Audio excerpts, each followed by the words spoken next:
유엔 안전보장이사회에서 북한의 신형 ICBM 대륙간 탄도미사일 발사에 대한 조치가 또다시 무산됐습니다.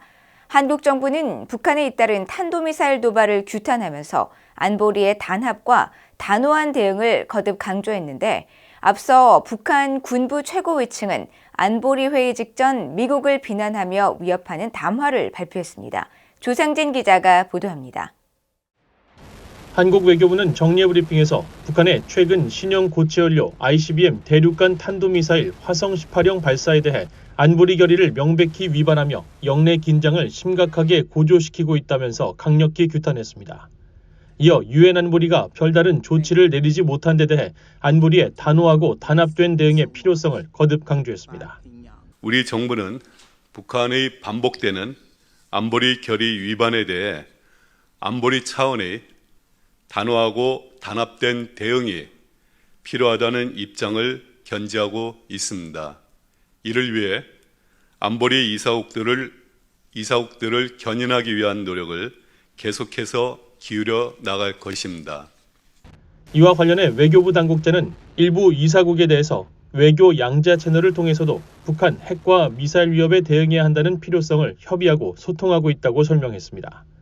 앞서 유엔 안보리는 17일 미국 뉴욕 유엔 본부에서 공개 회의를 열고 북한의 첫 고체연료 ICBM 시험 발사 문제를 논의했지만 중국과 러시아의 반대로 북한에 대한 조치는 이뤄지지 못했습니다. 이 같은 상황에서 안보리 무용론이 대두되고 있지만 북한의 안보리 결의 위반 행위와 중국과 러시아의 북한 편들기의 부당성을 국제사회에 환기시키는 차원에서 북한의 도발 행위에 대한 안보리 회부는 여전히 의미가 있다고 전문가들은 지적했습니다. 계속되는 북한의 외교적인 압박을 가하기 위한 추가 조치들이 이루어져야 된다는 건데 없지 않습니까? 중간에 대한 세컨더리 보이콧 아니면은 G7을 기반으로 하거나 EU 국가를 기반으로 하거나 해서 그 국가들과 힘을 합쳐서 양자 단독 제재가 되는 거죠. 그런 제재를 계속 부과한다든지 하는 식의 실질적인 조치들이 뒤따라야 되는데 그런 건 없지 않습니까? 이런 가운데 북한 군부 실세인 리병철 노동당 중앙군사위 부위원장은 안보리 회의 소집 직전인 17일 북한 관영 매체를 통해 안보리 회의 소집을 비난하는 대미 경고 담화를 발표했습니다.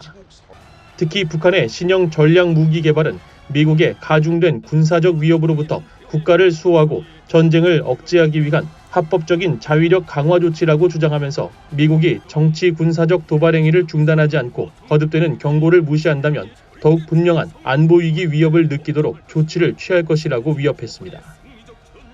결국 또 다른 어떤 도발을 예고한다 이렇게 봐야겠죠. 그러니까 강대강 국면, 그다음에 지금 핵을 이용한 전략적 도발 국면 이런 걸 계속 가져가겠다.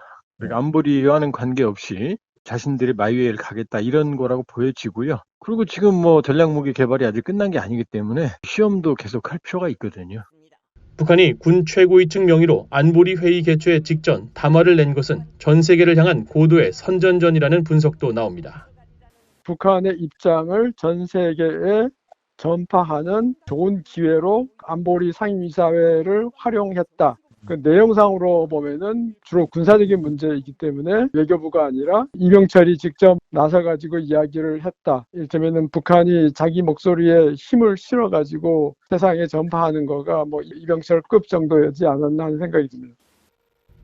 전문가들은 또 군부 실세가 직접 담화를 발표한 것은 한반도 정세 불안의 책임을 미국과 한국의 군사 훈련에 돌리면서 자위권 행사를 강조함으로써 북한 핵 보유의 정당성을 국제사회에 퍼뜨리려는 의도라고 분석했습니다. VOA 뉴스 조상진입니다.